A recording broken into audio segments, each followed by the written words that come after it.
Assalamualaikum warahmatullahi wabarakatuh. Kembali lagi pastinya bersama saya Fitri Duyanti. Masih sama seperti video-video sebelumnya. Di video kali ini saya akan membahas materi-materi mata kuliah. Pada pembahasan kali ini saya akan membahas tentang para perawi hadis terhadap Al-Quran. Ini merupakan mata kuliah Kematlaul Anwaran. Apakah kalian tahu perawi hadis? Atau kalian tahu siapa saja 7 perawi hadis terbanyak? Mungkin di antara kalian yang sedang menonton video saya saat ini, ada yang sudah paham dan ada juga sebagian yang belum paham mengenai para perawi hadis terhadap Al-Quran. Oleh karena itu, mari kita simak video ini. Nah, apakah kalian tahu apa itu perawi hadis? Perawi hadis adalah orang yang memindahkan hadis dari seorang guru kepada orang lain atau membukukannya ke dalam suatu kitab hadis. Perawi hadis pertama adalah para sahabat dan perawi terakhir adalah orang yang membukukannya, seperti Bukhari, Muslim, Imam Ahmad, dan lain-lain. Suatu hadis yang telah sampai kepada kita dalam bentuknya yang sudah ditadwid atau dimodifikasi dalam bentuk buku-buku hadis melalui beberapa perawi dan sanad. Perawi terakhir hadis yang termaksud dalam Sahih Bukhari atau dalam Sahih Muslim ialah Imam Bukhari atau Imam Muslim. Seorang penyusun atau pengarang bila hendak menguatkan suatu hadis yang ditakhrijkan dari suatu kitab hadis, pada umumnya membubuhkan nama perawi terakhirnya pada akhir hadisnya. Selanjutnya, siapa sajakah 7 perawi hadis terbanyak? Yang pertama yaitu Abu Hurairah. Beliau wafat pada tanggal 57 Hijriah. Nama aslinya yang populer di kalangan ulama adalah Abdurrahman bin Syakhr. Hadis yang diriwayatkan Abu Hurairah mencapai jumlah 5.374 hadis.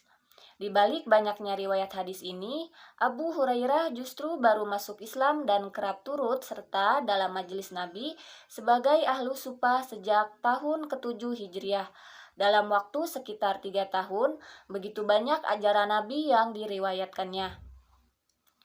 Disebutkan dalam kitab Fathul Bahri Syahih Al-Bukhari karya Ibnu Hajar Al-Ashqalani, suatu ketika Abu Hurairah pernah berdoa agar diberikan ilmu yang tidak mudah terlupa. Doa ini diamini oleh Rasulullah SAW dan menjadi salah satu sebab betapa istimewanya kemampuan hafalan Abu Hurairah. Yang kedua yaitu Abdullah bin Umar bin Al-Khattab. Beliau wafat pada tanggal 72 Hijriah.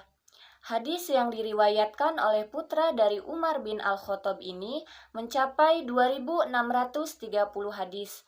Abdullah bin Umar di masa itu adalah salah satu pemuda yang sangat gemar mengikuti Nabi dan meneladaninya secara seksama.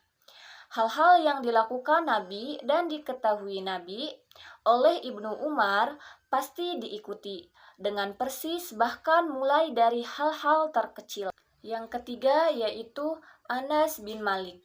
Beliau wafat pada tanggal 91 Hijriah. Disebutkan bahwa hadis yang diriwayatkan Anas bin Malik mencapai 2.286 hadis. Anas bin Malik ini adalah asisten Nabi dan tentu mengetahui banyak hal yang dilakukan Nabi di rumah dan dalam berbagai kesempatan. Sebagaimana diakui oleh Anas bin Malik bahwa ia membantu Nabi tak kurang dari 10 tahun sejak masa awal kedatangan Nabi di Madinah. Yang keempat yaitu Aisyah binti Abu Bakar. Beliau wafat pada tanggal 58 Hijriah. Dari sekian banyak istri Nabi, Aisyah inilah yang paling banyak meriwayatkan hadis yang jumlahnya mencapai 2.210 hadis. Kisah-kisah mengenai kehidupan pribadi Nabi, terkait rumah tangga, serta peran Nabi di rumah sebagai suami. Banyak yang diriwayatkan oleh Aisyah. Usia yang masih muda disebutkan menjadi salah satu sebab syadiah. Aisyah meriwayatkan hadis tentang urusan pribadi Nabi dan keluarga beliau secara gamblang. Yang kelima yaitu Abdullah bin Abbas. Beliau wafat pada tanggal 78 Hijriah. Putra dari paman Nabi, Al-Abbas bin Abdullah Muthalib ini adalah seorang yang pernah didoakan Nabi. Allahumma alimhul hikmah. Ya Allah, ajarkanlah kepadanya, yaitu Abdullah bin Abbas hikmah. Hadis yang diriwayatkan Abdullah bin Abbas mencapai 1660 hadis dan fatwa-fatwa darinya paling banyak diriwayatkan generasi setelahnya. Yang keenam yaitu Jabir bin Abdullah.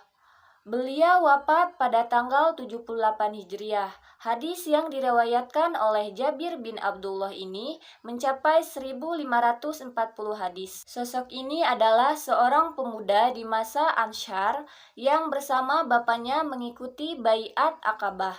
Jabir ini menurut para sejarawan dicatat sebagai sahabat yang paling akhir meninggal di Madinah. Yang ketujuh atau yang terakhir yaitu Abu Syaid Al-Khudri. Bernama lengkap Sa'ad bin Malik bin Sinan. Nasab Al-Khudri berasal dari Qudrah bin Auf Al-Harits bin Al-Khazraj. Sedang ayahnya Malik bin Sinan, seorang sahabat yang syahid dalam perang Uhud. Ia meriwayatkan hadis dari banyak sahabat, namun sumber yang paling terkenal adalah dari ayahnya sendiri, Malik bin Sinan, yaitu seibu Qatadah bin An-Nau'aim. Abu Bakar, Umar, Utsman, Ali, dan sejumlah sahabat lainnya. Abu Said meriwayatkan 1170 hadis, termasuk 59 hadis yang diriwayatkan oleh Al-Bukhari. Abu Said wafat pada tahun 74 Hijriah di Madinah dan dimakamkan di pekuburan Baqi sebagai pesan Abu Said kepada anaknya menjelang wafat. Mungkin itu saja penjelasan yang bisa saya sampaikan. Kurang lebihnya mohon maaf. Wassalamualaikum warahmatullahi wabarakatuh. Terima kasih.